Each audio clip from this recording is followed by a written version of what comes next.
يا رسول الله لبيك لبيك لبيك يا رسول الله لبيك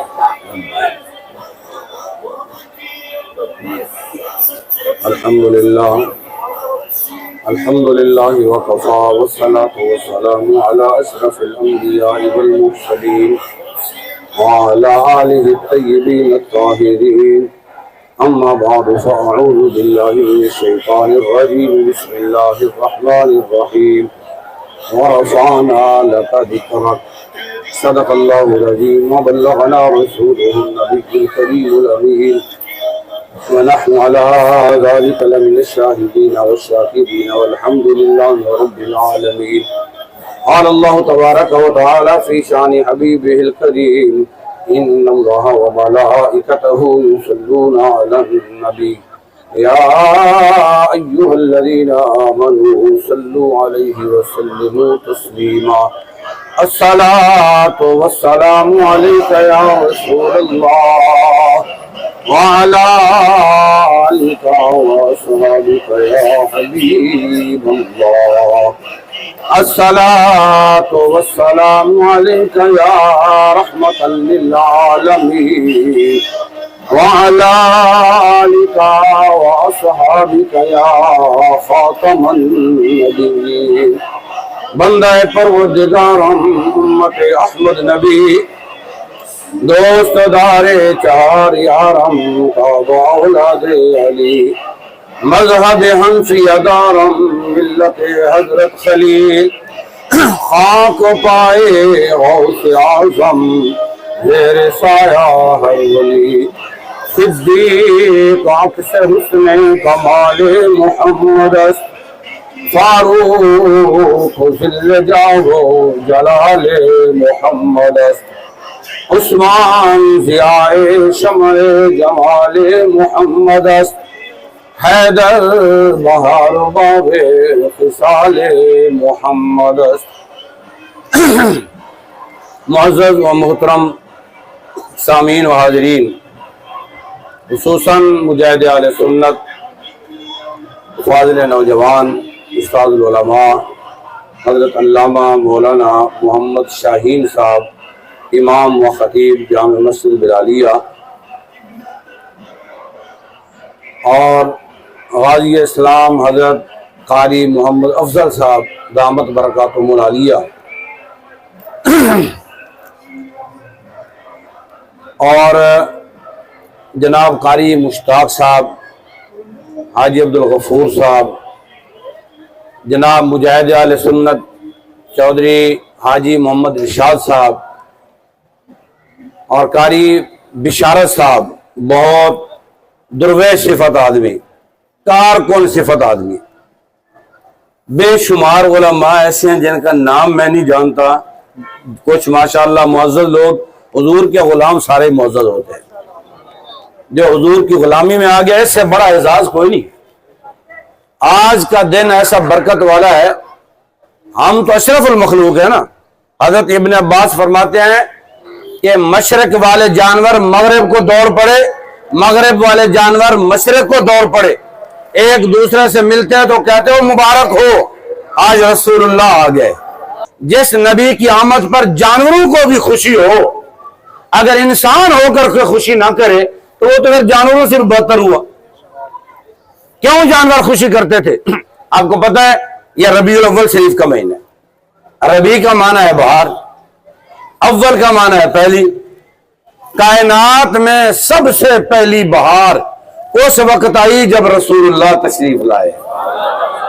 آپ سے پہلے خزاں تھی، آپ سے پہلے ظلم تھا، آپ سے پہلے انسانیت پر ظلم ہو رہا تھا، جانوروں پر ظلم ہو رہا تھا.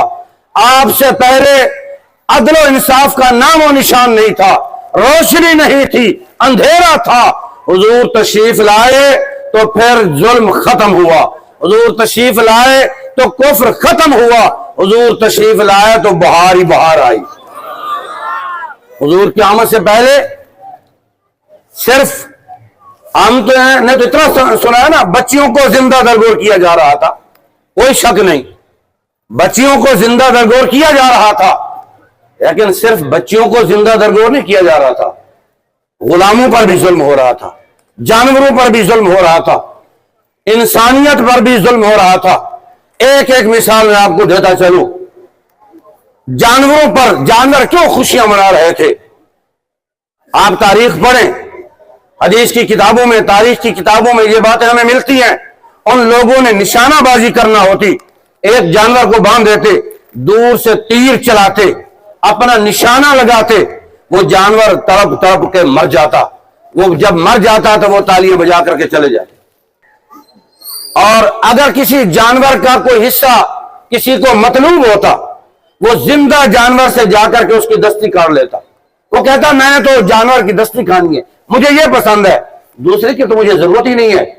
وہ دوسرا جانور تڑپتا رہتا، تڑپتا رہتا، تڑپ تڑپ کے مر جاتا، اس کا کوئی پرسان حال نہ ہوتا۔ یہ جانوروں پر ظلم ہو رہا تھا۔ انسانیت پر اگر کوئی مجرم پکڑ لیا جاتا، کم از کم اس کو جو سزا دی جاتی، اس کی آنکھوں میں لوہے کی سلائیاں آگ میں گرم کر کے وہ سلائیاں پھیر دی جاتی، اس کی آنکھیں ضائع کر دی جاتی۔ کسی کو سزائے موت دینی ہوتی، اس کو باندھ کر کے کنویں میں ڈال دیتے، اس پر 200-250 چوہے چھوڑ دیتے، وہ اس کو ایک ہفتے میں ختم کرے، ایک دن میں ختم کریں، 4 دنوں میں ختم کریں۔ اس طریقے سے لوگ تڑپ تڑپ کے مرتے، ان کا کوئی پرسان حال نہیں تھا۔ غلاموں پر ظلم یہ تھا، اگر کسی دن تفریح کرنی ہوتی، وہ اعلان کرتے آج میلہ ہوگا، آج تفریح کا سامان ہوگا، وہاں کیا کرتے؟ غلاموں کو میدان میں کھڑا کرتے، اس پر خون خار درندے چھوڑ دیتے، کتے چھوڑ دیتے، وہ ان کو چیرتے، نوچتے، وہ غلام بھاگتے بھاگتے، لیکن کتے ان کو نوچ نوچ کر کے جب ختم کر دیتے، وہ سارا مجمع تالیاں بجا کر کے چلا جاتا، آج ہماری تفریح ہو گئی۔ یہ ظلم ہو رہا تھا، انسانیت پر ظلم، جانوروں پر ظلم، کائنات کی ہر چیز ظلم میں ڈوبی ہوئی تھی۔ ہر آدمی، کائنات کی ہر چیز رب کی بارگاہ میں گر گرا کر کے رو رہی تھی، مولا کب کرم ہوگا، کب بہار آئے گی۔ غرض دنیا کے چاروں سمت اندھیرا ہی اندھیرا تھا، نشان نور گم تھا، ظلمتوں کا بسیرا تھا۔ دنیا کے افق پر دفعتاً سیلاب نور آیا، جہان کنز و باطل میں صداقت کا ظہور آیا، حقیقت کی خبر دینے بشیر آیا، نذیر آیا، شہنشاہی نے جس کے پہنچوں میں وہ فقیر آیا، مبارک ہو زمانے کو ختم المرسلین آیا، صحاب رحم بن کر رحمت للعالمین آیا۔ لبیک یا رسول اللہ، لبیک لبیک لبیک لبیک یا رسول اللہ، لبیک لبیک لبیک یا رسول اللہ، لبیک لبیک لبیک یا رسول اللہ، لبیک لبیک تاجدار ختم نبوت۔ ایسے نہیں علامہ اقبال نے فرمایا ہو نہ یہ پھول تو بلبل کا ترنم بھی نہ ہو، چمن دہر میں کلیوں کا تبسم بھی نہ ہو نہ یہ ساقی تو میں بھی نہ ہو، خم بھی نہ ہو، بزم توحید بھی دنیا میں نہ ہو، تم بھی نہ ہو، خیمہ یا فلاح کا استادہ اسی نام سے ہے، نبض ہستی تپس آمادہ اسی نام سے ہے، دشت میں دامن کوثر میں میدان میں ہے، بحر میں موج کی آغوش میں طوفان میں ہے، چین کے شہر مراکش کے بیابان میں ہے، وہ تو پوشیدہ ہر مسلمان کے ایمان میں ہے، چشم اقوام یہ نظارہ ابد تک دیکھے، رفعت شان رفعنا لکا ذکرت دیکھے۔ علامہ اقبال فرماتے ہیں خیمہ افلاق کا استادہ اسی نام سے ہے۔ یہ ہمارے سامنے چھوٹی سی مسجد ہے، اس کے اندر کتنے پلر ہیں، کتنے بیم ہیں؟ آپ یہاں رہتے ہیں نا، یہ چھوٹا سا چھت ہے نا، اس چھت کو کھڑا کرنے کے لیے آپ نے پلر، انجینئر ہے، انہوں نے پہلے پلر ڈالے، پھر بیم ڈالے اور خوب سریا ڈالا، تب جا کے یہ چھت رکی۔ علامہ اقبال فرماتے ہیں یہ جو آسمان کا چھت ہے، جہاں نظر جاتی ہے یہ رکتا ہی نہیں ہے، ختم ہی نہیں ہوتا، نظر ختم ہو جاتی ہے، یہ چھت ختم نہیں ہوتا۔ یہ کس پلر پر کھڑا ہوا ہے، اس کو کیسے بیم نے اٹھایا ہوا ہے؟ علامہ فرماتے ہیں خیمہ افلاق کا استادہ اسی نام سے ہے، یہ رسول اللہ صلی اللہ علیہ وسلم کے نام کی برکت سے کھڑا ہوا ہے، نبض ہستی تپش آمادہ اسی نام سے ہے۔ فرمایا ہمارے خون، ہماری رگوں میں جو خون دوڑ رہا ہے نا، یہ رسول اللہ کے نام کی برکت سے دوڑ رہا ہے۔ حضرات گرامی، آج یہ آغاز ہو رہا ہے۔ اب پہلی بات تو یہ ہے کہ یہ عام جلوس نہیں ہے، یہ شور و شغب والا جلوس نہیں ہے، یہ دھارے مارنا، بھاگ پڑنا، توتیاں بجانا، کسی کا نقصان کرنا، یہ وہ مقدس جلوس ہے۔ آپ خوش نصیب ہیں، لاکھوں کروڑوں میں سے اللہ نے اپنے حبیب کے لیے آپ کو چنا ہے۔ جب آپ جائیں تو پھر انتہائی ادب و احترام کے ساتھ جائیں، درود شریف پڑھتے ہوئے جائیں۔ اب اس جلوس کا آغاز ہوگا۔ اللہ رب العزت سب کو دارین کی سعادت نصیب فرمائے۔ رب ذوالجلال آپ کا آنا، ہمارا آنا اپنی بارگاہ میں قبول